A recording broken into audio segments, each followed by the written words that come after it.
Let's bring back the front bench to talk about that. Dan Moulton, Shakir Chambers, George Soule, and Laura Stone are all here. Shakir, I'll start with you. I actually thought, great job to our producer, Samantha, who picked out all those clips. It really actually laid out how convoluted a lot of this has become and how, I don't know, it's like difficult to ascertain who stands where at what point. What is it, when you listen to all of that, what comes to mind to you, Shakir? I'm with you, Vashi.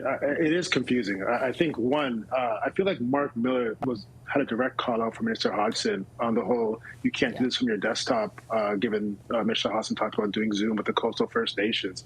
But it seems like every major actor in this kind of play is saying contradictory things. Hodgson says you can't consult because there's no project, so there's no route. Okay, I get it.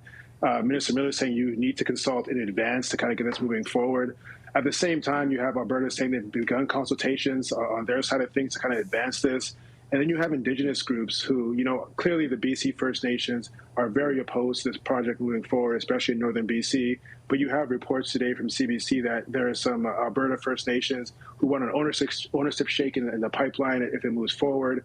And then you obviously have Premier Eby, who a week ago was very angry about any kind of pipeline moving forward. And then he comes on your show on Sunday and he's okay with the pipeline as long as there's no touching the tanker ban. So I think it's very, very, it's not clear what's happening next. Yeah, just very lost of what's happening right now. And for me, I think, the average person out there, I don't really care how you make the sausage, just make it and move this project forward. And so I'm hoping we can have some adults in the room. They can sit down.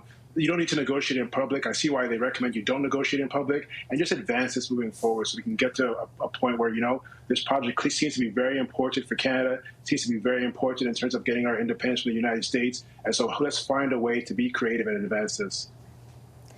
I think the hard part is, I understand, George, the government's point that, unless that project exists, what do we do about it? Kind of all the things that have to come into place, or if it gets designated and therefore usurps pieces of laws that are in place, that thing has to exist. The problem is that you negotiated an entire MOU with the government of Alberta, essentially with the predisposition that it will, or that that's the feeling it left people with. So the two things up against each other leave for a pretty complicated political situation, I feel. Well, that's exactly right. And it's an example of the Prime Minister trying to have his cake and eat it too. I mean, it's the epitome of saying one thing in two different places, except we have video cameras in both locations. He got 2 standing ovations in the Calgary Chamber of Commerce because he's announcing a pipeline. And then he comes back to Ottawa and says, well, no, there's no pipeline. Don't worry about it. This is what's happening. This is why it's confusing, because they say, oh, no, there's no project. We've just laid out the idea that there could be one. And then everyone's like, okay, cool, that's fine. We can calm down. But then he also says, look how much we're moving things forward. This is part of the big projects we're building Canada. There's a pipeline coming. And when he has 2 separate messages, it's understandable why his ministers don't know what to say. And you have Mark Miller, who has a lot of experience and was highly respected by First Nations across this country and built really strong relationships, saying we should be negotiating with these folks ahead of time. And of course you should be. You're talking about their land and land over which they are the stewards. They're also not a monolith. So yes, there are some First Nations in Alberta that want to get behind pipelines. They've seen some of those benefits, but the coastal First Nations, on the other hand, are united and they want to protect the coastline. So you need those conversations to go forward. But fundamentally, if this starts out with Mark Carney saying one thing in Alberta and another thing everywhere else, obviously there's going to be confusion, and it has to land at his feet. Dan's waiting to jump in. I can see him, his breath firing. I don't think that's a fair characterization of the Prime Minister's comments as being contradictory. I don't see that. I think the Prime Minister has been very clear that there is no specific proponent for a pipeline here, laid out the conditions in the MOU with Alberta about what it can look like, and very clearly said it needs to be private sector led, and it needs to include Indigenous equity participation. He's been clear about that both in Calgary, here in Ottawa today, and there's been, I don't think, any lack of clarity on that. Minister Hodgson was obviously walking a little closer to the government's line today on this issue. I think it probably boils down to different definitions of the word consultation and what they were each of the ministers were talking about.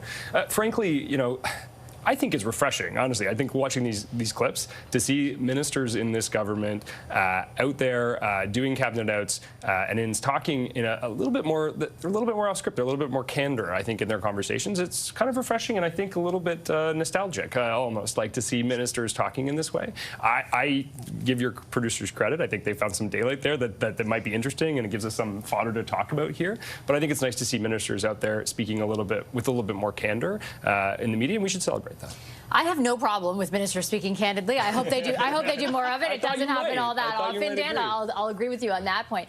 Laura, I'll give you the last word on this, though. I would say that, like, I think that's true, that maybe the Prime Minister certainly has not been the one to contradict himself. But I think it's also true that the whole thing is a bit confusing, right? Because there is express support in rolling back stuff that allows for the conditions to be set for a private proponent to come forward. That has been enough of a plan or enough of a move from the government that has generated the reaction that it has. Like, we're going to be talking to the National Chief of the Assembly of First Nations in a moment. Like, the AFN today got together with a very specific statement in response to what has come so far, which, yes, isn't the private proponent and isn't the project, but certainly they do feel like they had been sidelined. And that's at least what I heard. I'm not speaking for them, just what I heard. Yeah, I mean, clearly there was a rush to get this MOU out and to deliberately exclude BC and First Nations. I mean, I think that's clear at this point.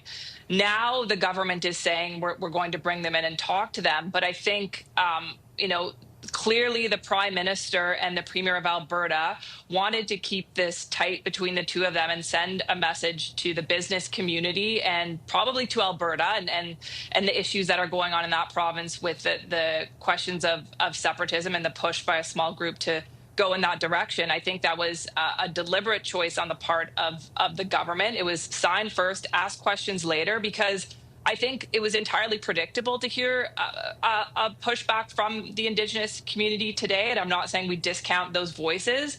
And Premier Eby's position has been clear, although, as Shakir points out, he kind of shifted that somewhat on your show. But I think that the government wants to send a message to investors here. They're in the midst of a trade war. Canada is trying to prop up its own economy, and it will now kind of bring in those voices that were excluded in the first round. That might not be the way that it would have been done in the past, but there's probably more of a time crunch in this period. I think bringing Mark Miller now into cabinet, someone with extensive political experience and experience in the Indigenous community, could be a sign that you know, they're trying to shift somewhat to more political maturity on this front and trying to use his expertise. But I think the fact that it is unclear is because there were these voices that were left out of the conversation, and now the government has to kind of figure out how to bring those voices in and include them in going ahead. But I think that you know, clearly the signal was there for the Prime Minister to keep this tight with Alberta and to leave those voices out for now. Yeah, and I don't want to discount, like, we're focused on the opposition, but we also should not discount the reception. I mean, we talked about it last week, but the reception in Alberta, right? In the fact that was a big deal out there. Laura makes a really great point about national unity here and the importance of Alberta feeling engaged in this federation and engaged in the opportunity to develop the economy in the way that the government's talking about. And I don't think it being because they think they're getting a pipeline. Well, we'll see. Wait for the project. Wait for the project. I'm kidding. I'm kidding. Okay, I got to go. Thanks, everybody. Appreciate it. Our front bench, Dan Moulton, Shakir Chambers, George Soul, and Laura Stone.